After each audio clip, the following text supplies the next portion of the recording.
Shalom saudara-saudariku yang begitu dikasihi Tuhan. Syukur hari ini dapat lagi kita belajar dari Injil Tuhan. Hari ini kita akan membaca kisah Yesus disalibkan. Dan tajuk kita pada hari ini ialah bagaimanakah caranya Allah kita mengampuni dosa. Saudara, dosa adalah sesuatu yang memisahkan kita dengan Allah. Dari sejak Adam dan Hawa lagi. Disambung pula pada keturunan mereka yaitu Ken dan Abel. Seterusnya dan seterusnya kita melakukan dosa sehingga ke hari ini. Allah mencari jalan bagaimana untuk mendekatkan kita dengannya semula. Mengambil kita semula ke dalam kerajaannya. Kita perlu dikuduskan. Jadi dengan itulah maka Allah melakukan sesuatu yang cukup besar pada akhir zaman ini. Yaitu dengan memberikan anaknya sendiri sebagai korban. Saudara, sebelum kita meneruskan, mari kita berdoa terlebih dahulu. Ya Bapa, kami menyerahkan diri kami kepadamu. Untuk diajar. Untuk menerima kebenaran daripada Injil-Mu. Karena kebenaran itu adalah berita baik yang akan melepaskan kami. Dan memberikan kami iman dan pengharapan bahwa di dalam Engkau, di dalam pengorbanan anak tunggal-Mu, kami dapat dibawa dekat kepadamu, tinggal bersamamu di surga pada saat roh nafas kami diambil daripada kami suatu hari nanti. Kami menyerahkan hidup ini kepadamu, kami sangat bersyukur buat karya-Mu yang cukup besar dalam kehidupan kami. Terima kasih Tuhan, mari terus bimbing kami. Haleluya. Di dalam nama Yesus kami sudah berdoa. Amin. Saudara, sepanjang Yesus berada di muka bumi ini, Dia mengkabarkan tentang kasih Allah. Dia menyeru supaya umat manusia kembali daripada dosa.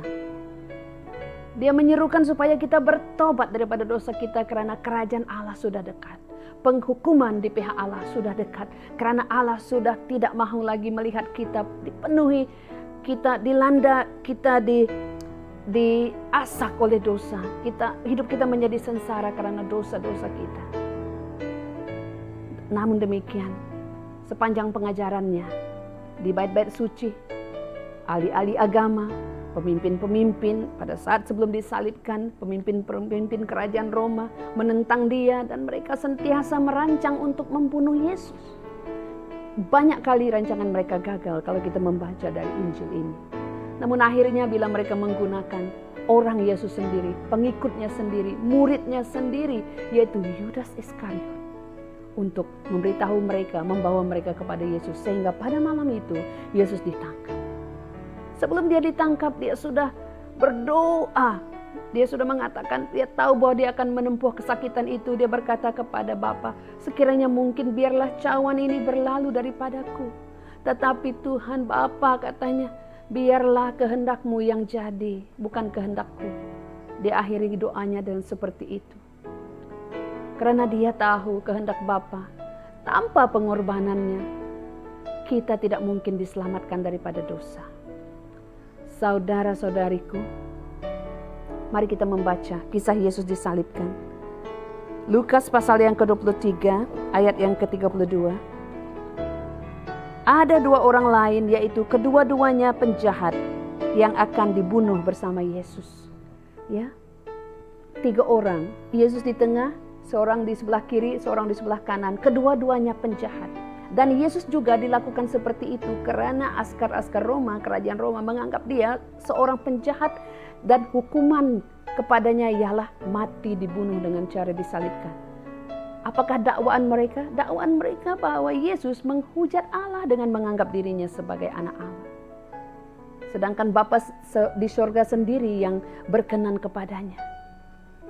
Ketika dia disalib, ketika dia dibaptiskan, dia keluar dari air, keluarlah suara dari langit. Inilah anakku yang aku kasihi, kata suara itu. Kepadanya lah aku berkenan. Bukan hanya pada ketika itu. Ada banyak lagi kisah-kisah lain yang kita akan sentuh nanti. Di mana Bapa bersuara dari surga bahwa inilah anakku yang aku kasihi.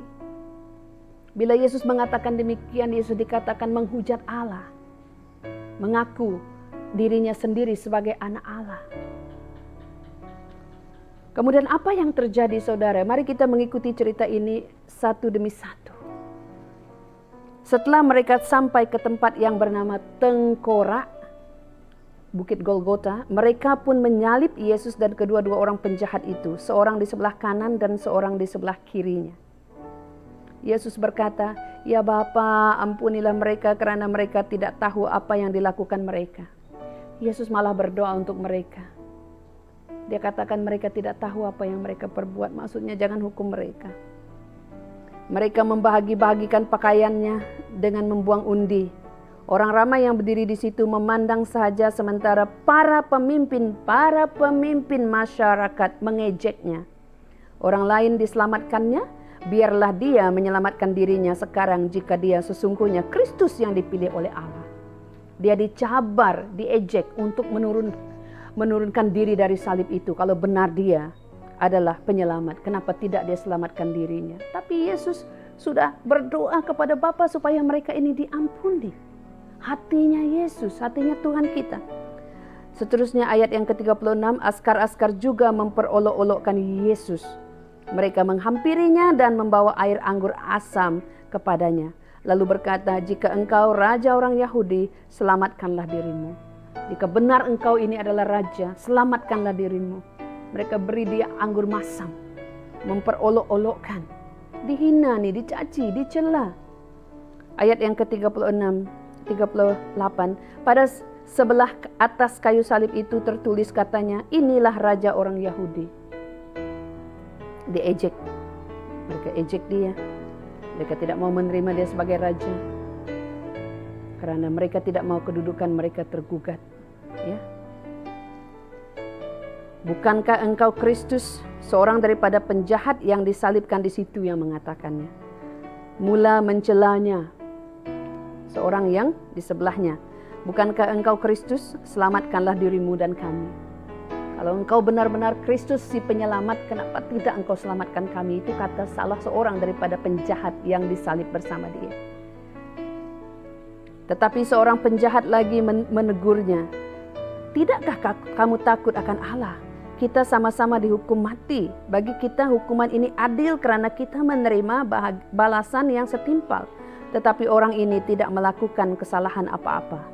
Dia berkata kepada Yesus, "Iya Yesus, ingatilah aku ketika engkau menaiki takhta kerajaan-Mu." Yesus menjawab, "Sesungguhnya aku berkata kepadamu, pada hari ini juga engkau akan bersamaku dalam Firdaus." Pada saat sebelum Yesus mati, apa yang berlaku? Dia diperolok, tetapi dia mengampuni orang yang memperolok dia. Satu cabaran bagi kita. Yesus menunjukkan teladan kepada kita, mengampuni pada saat yang paling sukar. Paling sukar. Orang yang menghina kita, mencela kita karena keselamatan, karena apapun saja, ampuni. Kemudian dua orang sebelah kiri dan kanan, dua-duanya penjahat ini melambangkan kita manusia. Seorang lagi sehingga ke saat kematiannya dia masih mencela Yesus. "Kalau benar engkau penyelamat, kenapa tidak selamatkan kita?" Dia tidak sadar bahwa dia berdosa, bahwa dia sebenarnya seorang penjahat. Namun yang di sebelahnya lagi mengatakan, "Tidak tahukah kamu bahwa kita ini memang penjahat, kita layak dihukum seperti ini, tapi bukan dia." Dia terus berkata kepada Yesus, "Ketika engkau duduk menaiki takhta kerajaan-Mu, ingatilah aku." Yesus katanya. Apa jaminan daripada Yesus? "Sesungguhnya aku berkata kepadamu, pada hari ini juga engkau akan bersamaku dalam Firdaus."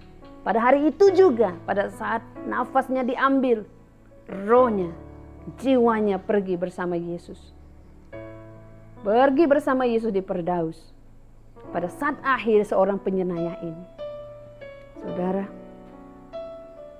yang penting hari ini ialah pertobatan. Mengaku bahwa Yesus benar-benar diutus Allah. Pada saat itu juga, pada hari ini juga, kita bersama Allah.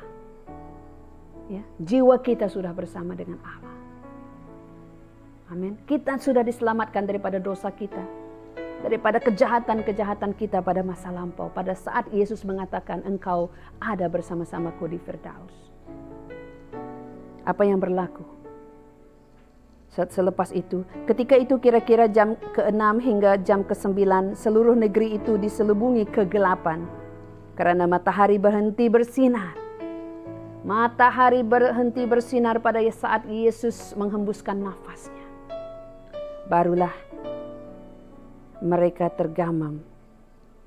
Yesus berseru dengan suara kuat, "Ya Bapa, aku menyerahkan rohku ke dalam tangan-Mu." Setelah Yesus berkata demikian, dia pun menghembuskan nafasnya yang terakhir. Ketua tentara yang menyaksikan apa yang telah terjadi memuji Allah. Sesungguhnya orang ini orang yang benar. Hanya setelah mereka melihat apa yang terjadi, barulah mereka tahu bahwa Yesus itu benar-benar seperti yang dia katakan, yang diutus Allah, yang adalah anak Allah. Matahari berhenti bersinar. Dan tirai bait suci terbuka, terkoyak, menandakan bahwa pintu surga terbuka. Kita dapat datang kepada Allah karena segala dosa kita sudah ditanggung oleh kematian anaknya Yesus di kayu salib. Hari ini tangan Allah terbuka kepada kita, saudara. Tangan Allah terbuka untuk kita datang. Tinggal kita lagi perlu membuat keputusan, sama ada terus tinggal di dalam dosa kita, terus mengolok-olokkan perbuatan Allah bila dia mengirimkan anak tunggalnya mati bagi kita, terus dalam keadaan tidak percaya, atau menjadi seperti salah seorang penjahat itu, mengakui Yesus. Pilihan di tangan kita.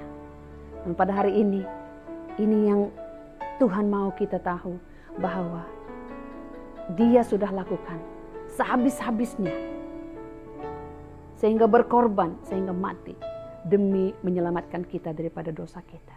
Hanya pengampunan Allah yang dapat membebaskan kita daripada dosa. Hanya pengampunan Allah yang dapat membawa kita kembali kepada Bapa di surga, kembali bersatu dengan Allah. Amin. Dan di pihak Tuhan, Dia sudah melunaskan semua, tinggal di pihak kita lagi. Apa seharusnya tindakan kita? Hanya satu: mengaku dosa, bertaubat, serahkan hidup kita kepada Dia. Mari kita berdoa. Ya Bapa kami yang ada di surga, kami sangat bersyukur pada hari ini untuk kebenaran yang Bapa sampaikan. Hari ini ya Tuhan, ini kami terbuka di hadapan. Engkau melihat dosa-dosa kami, kesalahan-kesalahan kami, sama ada yang kami sadar ataupun tidak, yang menghambat perhubungan kami dengan Engkau ya Tuhan. Kami buka diri kami di hadapan-Mu. Ampuni kami dan lepaskan kami dari dosa kami. Kami mau bertobat Tuhan. Kami tahu di luar Engkau kami tidak dapat diselamatkan. Kami akan menuju kepada kebinasaan Tuhan. Namun pada hari ini kami membuka hati kami. Kami menerima kabar baik itu bahwa anak-Mu Yesus sudah Engkau berikan sebagai korban penghapus dosa. Ini kami Tuhan, terimalah kami. Haleluya. Terima kasih Bapa untuk karya-Mu yang cukup besar. Terima kasih Engkau menerima kami Tuhan, kembali kepadamu. Haleluya. Di dalam nama Yesus kami sudah berdoa. Amin. Haleluya. Sampaikan berita ini kepada anak-anak kita, orang-orang yang Tuhan percayakan kepada kita, orang-orang tersayang dalam keluarga kita. Terima kasih saudara, Tuhan memberkatimu. Amin.